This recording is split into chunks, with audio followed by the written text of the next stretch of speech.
신한 의원께 질문을 이제 던질 수밖에 없는데 새누리당 내부 소식입니다. 네네. 이번에 분당을 하는 발표를 하면서 대변인을 맡으셨지요? 네, 그렇습니다. 그리고 이제 당 현재는 가칭입니다만 개혁 보수 신당이라는 네. 이름을 만들었는데 그렇게 이름을 지은 이유가 있습니까? 일단은 뭐 기존의 보수 새누리당이 이미 사당화돼 있고 지금의 여러 가지 최순실 사태와 관련해서 무거운 책임을 가져야 되는 그런 입장이 있습니다. 물론 뭐 지금 새로운 신당을 추진하고 있는 저희들의 입장에서도 국민들께 송구스럽고 그 책임을 져야 된다는 것은 뭐 동일하게 봅니다. 다만 뭐 보수의 가치가 또 책임을 통감하는 책임을 지는 그런 측면에 있다는 것을 생각해 보면 이미 더 많은 책임을 져야 되는 사람들이 여전히 그 권력의 중심에서 그걸 놓지 않고 기득권화돼 있고 또 사당화돼 있는 지금의 정당 모습에서는 더 이상 희망을 찾을 수가 없다. 그리고 보수가 괴멸될 수밖에 없는 지금 굉장히 위기의 상황 속에서 우리가 작은 희망을 싹 틔우기 위해서는 결단을 내릴 수밖에 없는 상황이 아닌가 이렇게 판단을 했습니다. 그래서 뭐 보수가 좀 혁신하고 개혁해야 된다는 측면에서 개혁보수 신당이라는 이름으로 가칭이지만 출발을 하게 되었습니다. 그래서 보수의 기본적인 정체성에 있어서 우리 국가 안보에 있어서는 정통 보수가 추구하는 새누리당보다 오히려 더 굳건한 안보의 정책들을 견지해 나가고 또 사회 경제적인 측면 교육이나 노동이나 아니면은 뭐 복지나 이런 측면에 있어서는 새누리당보다 조금 더 개혁적인 선택을 통해서 우리가 정책을 펼쳐 나가야 된다. 이런 생각 속에서 개혁보수 신당이라는 이름으로 출발하게 됐습니다. 근데 이제 관심은 27일, 네. 27일 이제 분당을 탈당 선언을 하겠다는 것이죠. 탈당하겠다는 것이죠. 그런데 현재는 34명이었었나요? 탈당에 서명한 의원분들이. 뭐 서명을 직접 한 사람들은 아니고요. 그 의사표시를 한 사람들이 34명인데 일부에서는 27일 하면은 주말에 지역에서 여론을 수렴하고 오면은 아무래도 줄어들지 않을까. 지역에서 이제 탈당에 반대하는 당원들의 압력을 받아서 탈당 의원이 줄어들지 않을까 이런 전망도 나오고 있어요. 그 가능성 어떻게 보십니까? 물론 뭐 있을 수 있다고 봅니다. 저도 오늘 저희 지역의 당원들과 만나서 내용들을 설명하고 동의를 구하는 절차들을 가졌습니다. 뭐 이 탈당이라는 것이 한 개인의 국회의원들 개인의 의견일 수도 있지만 자신을 지지했던 지역의 유권자들 또 지지자들과 함께 해야 되는 부분들이 있기 때문에 굉장히 신중한 선택일 수밖에 없고요. 그런 측면에서 뭐 본인들의 지지 기반이 조금씩 또 상황들이 다르기 때문에 어려움이 있을 수 있다고 봅니다. 그 지난 21일 날 아침에 우리가 모임을 갖고 그날 결정을 현장에 있었던 사람들이 31명입니다. 그리고 추가적으로 의사표시한 사람들이 한 3명 정도 되고요. 그래서 34명이라고 지금 발표가 되긴 했으나 제가 볼 때 27일 날은 한 30여 명 정도 탈당이 1차적으로 일어나고 또 지역에 따라 사정에 따라서 1월 초에 추가적으로 소수 인원들이 또 추가 탈당이 있을 것 같습니다. 그리고 뭐 아시다시피 이제 반기문 총장께서 귀국하는 시점에 또 충청권 지역의 중심으로 한 의원들이 또 연쇄 탈당이 있지 않을까 이렇게 예측하고 있습니다. 근데 정치권에서는 좀 궁금해하는 게 뭐 탈당을 할 것이 이야기 나왔었지만은 네. 지난번에 갑자기 탈당설이 좀 갑자기 나왔다 이런 이야기가 있어요. 네. 그 전날 의총이 있었죠. 네, 네. 의총에서 대체 무슨 일이 있었습니까? 저는 뭐 소위 비상시국회의 비주류의 그 모임에서 늘 탈당을 반대했던 사람 중에 한 사람입니다. 우리 내부에서 우리가 좀 개혁을 만들어내고 혁신을 하자라는 측면에 있었는데 저도 의총을 가진 이후에 마음의 결심을 하게 된 사람 중에 한 명인데요. 그 이전에 뭐 많은 여러 중간지대에 있는 의원들이 그 전날 전화를 좀 이렇게 돌려가지고 의원들이 좀 마지막 희망을 갖고 의총에서 새로운 체제를 만들어 보자라는 의견들을 전달하고 동의를 구했습니다. 한 40~50명 정도 연락이 됐는데 당일날 의총에서 벌어지는 모습들을 보고 아연실색했고 또 그 속에서 이 당에서는 결코 희망이 없겠구나라는 판단을 했습니다. 어떤 모습이 보이지 않는 손이라고 하는 일부 주류 친박들의 실세들이 여전히 그 초재선들을 움직이려고 하고 뒤에서 그런 것들을 가로막는 그런 모습들을 보고 이 패권적 비민주적인 이런 정당의 모습들을 보면서 도저히 이 당에서는 희망이 없다 이런 판단을 하게 됐죠. 그 이후에 바로 탈당을 결심하고 가속화된 그런 분위기였습니다. 그러니까 의총에서 상당히 계기가 됐다. 네, 이렇게 볼 수 예, 있겠죠. 자, 우리 기동민 의원께 질문을 던져보겠습니다. 네. 자꾸 오늘 이야기가 새누리당 소식으로 가고 있는데 네. 지금 새누리당에서 이제 비박계가 탈당을 하고 당을 만든다고 하니까 그동안 관망을 보이던 더불어민주당에서 뭐 추미애 대표를 중심으로 해서 비박계에 대해서 공격을 하고 있어요. 네, 네. 그런데 이 비박계의 탈당 또 새로운 당을 만드는 것에 대해서는 민주당에서 어떻게 보십니까? 일면의 불편함이 있고요. 네. 저 개인적으로는 일면의 긍정성이 있다고 생각합니다. 네네. 일면의 불편함은 두 사람이 앉아서 토론하고 있는데도 불구하고 연달아 세 번의 질문이 한쪽으로 쏠리는 거죠. 그것은 무엇이냐면 편파성을 말씀드리는 것이 아니라 그만큼 세관의 관심이 집중되고 있다는 부분들에 대한 불편함입니다. 그 불편함은 또 어디서 파생되는 거냐면요. 그러면 이분들은 여기 계신 오신환 의원님 제외하고 이런 국정농단 사태로부터 전혀 자유로운 분들이냐. 지금의 이렇게 비정상적인 상황을 만들어낸 그런 원인으로부터 자유로운 분들이냐. 전혀 그렇지 않다. 대표곡으로 지금 거론되고 있는 김무성 의원님. 지난번 그 대선 과정에서 선거대책위원장을 하셨던 분 아니겠습니까? 유승민 의원님. 뭐 비서실장 하셨죠. 원조 친박의 뭐 아주 대북격이었던 분들인데 과연 이분들이 무슨 일이 있었길래 또 다시 이제 다른 진영에 서서 마치 어떤 이 새로운 변화와 혁신을 꿈꾸는 것처럼 이렇게 포장되고 있는 것이냐에 대한 불편함들이 있습니다. 같이 책임지셔야 될 분들이거든요.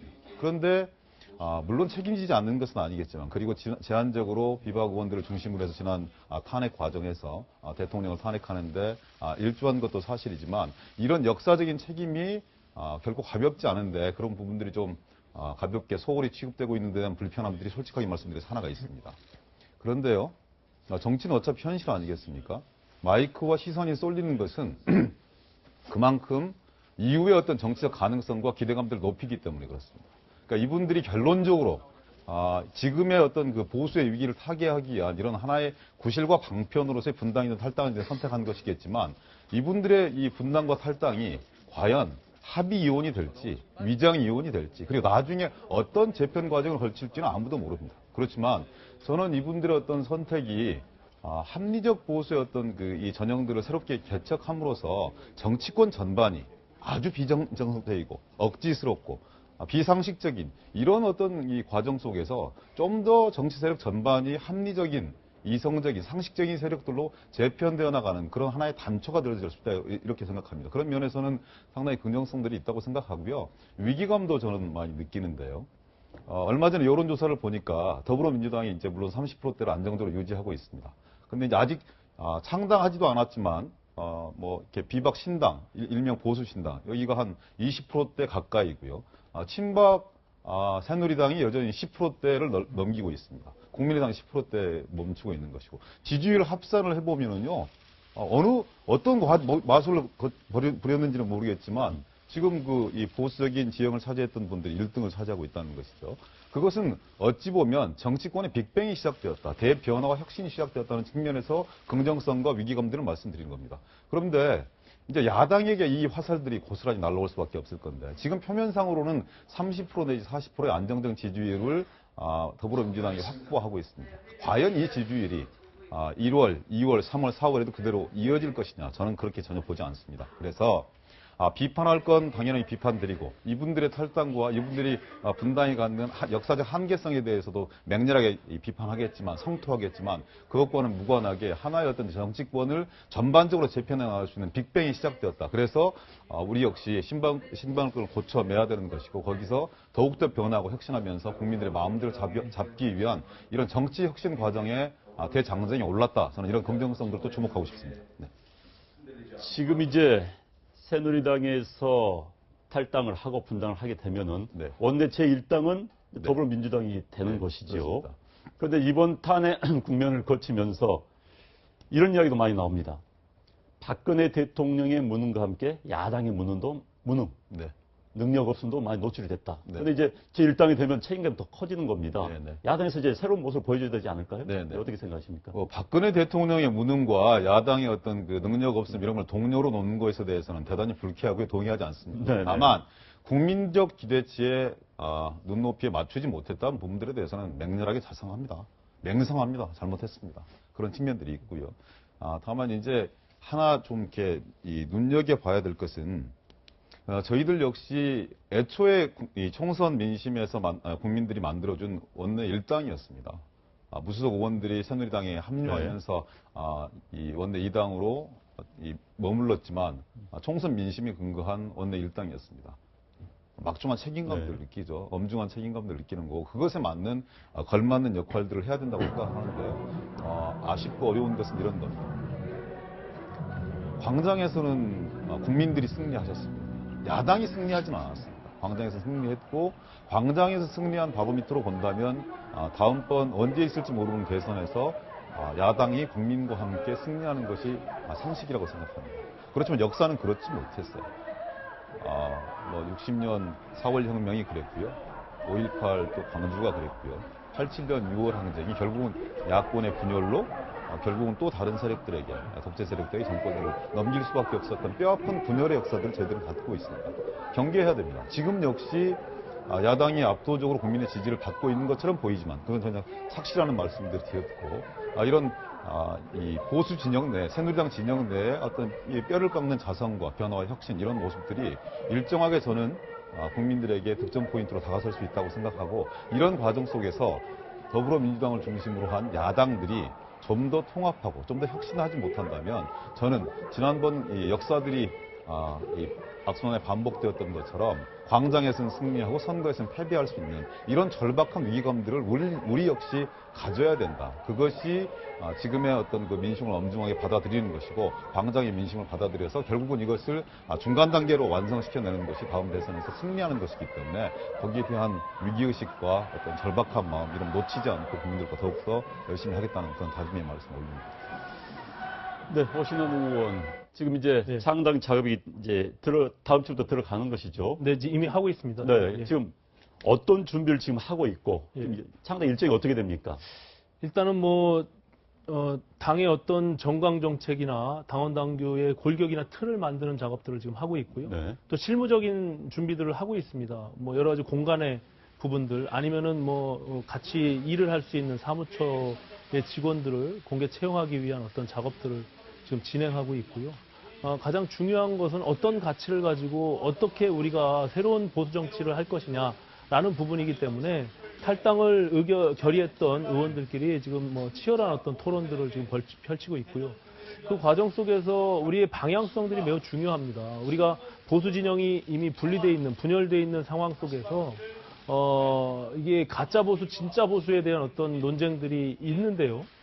지금 저희가 얘기하고 있는 지금의 현재 새누리당의 모습이 가짜 보수다라고 얘기하는 것은 수구적이고 패권적이고 밀실적이다 이런 측면이 있는 겁니다. 그래서 새롭게 출발하는 지금 새로운 신당은 이런 부분들을 제거하고 의사결정 구조 속에서 뭔가 자유롭고 그리고 민주적인 절차들을 통해서 의사결정을 하겠다. 그리고 정당도 열려있는 구조로 만들 것이며 또 모두가 함께 할 수 있는 디지털 정당 중심의 어떤 정당의 구조를 만들려고 지금 노력 중에 있습니다.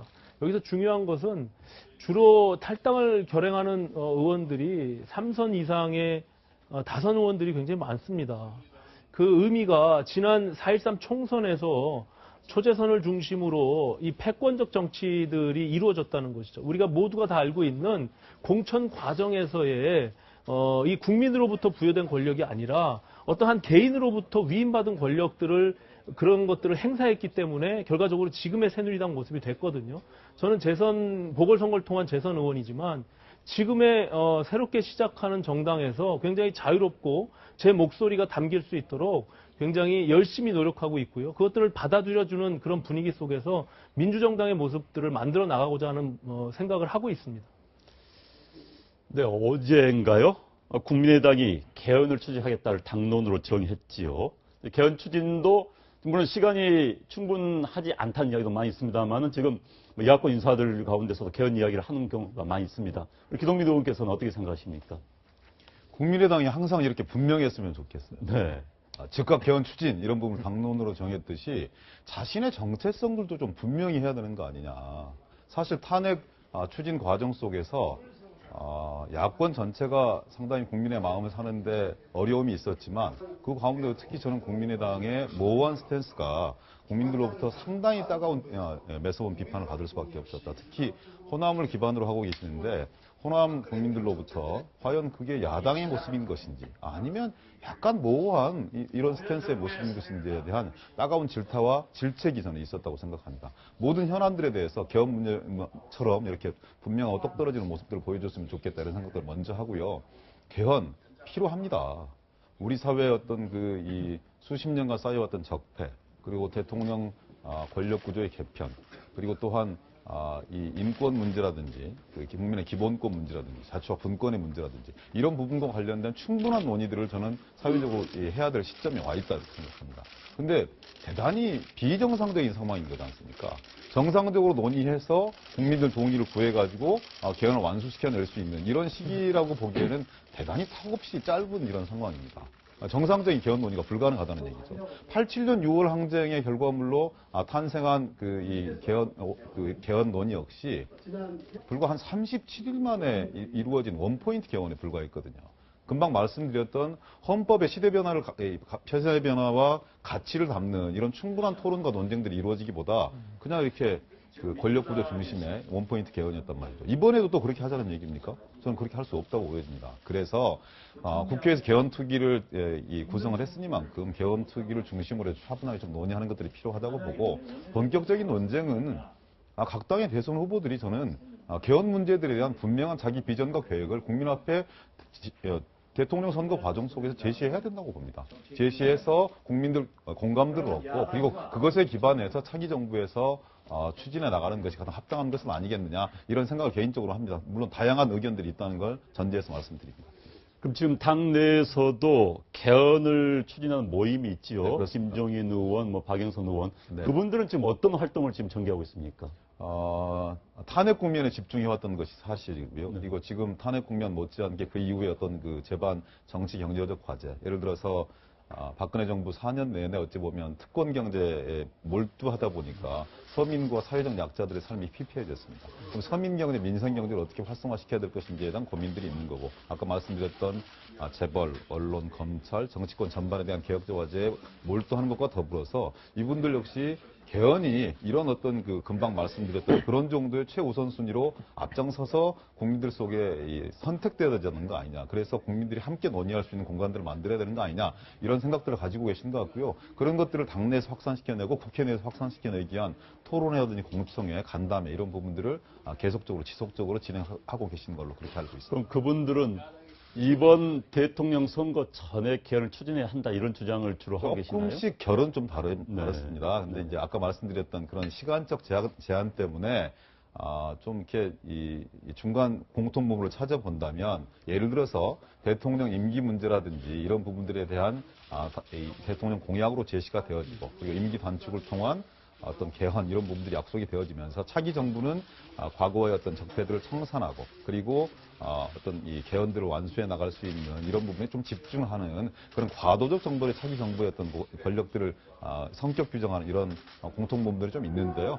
내부에서 좀 개헌을 둘러싼 생각들이 시선들이 너무나 좀 다양하다 보니까 일률적으로 이것이 대세입니다. 이것이 당론입니다. 이렇게 말씀드리기는 좀 제한적인 측면들이 있습니다. 이제 문재인 대표의 스탠스 사실 이제 가장 중요한 거 아니겠습니까? 가장 강력한 대권 주자이기 때문에. 근데 문재인 대표는 일설에는 개헌에 반대하는 이야기가 나오기도 하고 또 본인은 아니다. 개헌은 내가 먼저 주장한 사람이다. 이런 이야기가 있어요. 문재인 대표의 지금 태도랄까요? 그건 어떻게 설명을 할 수 있을까요?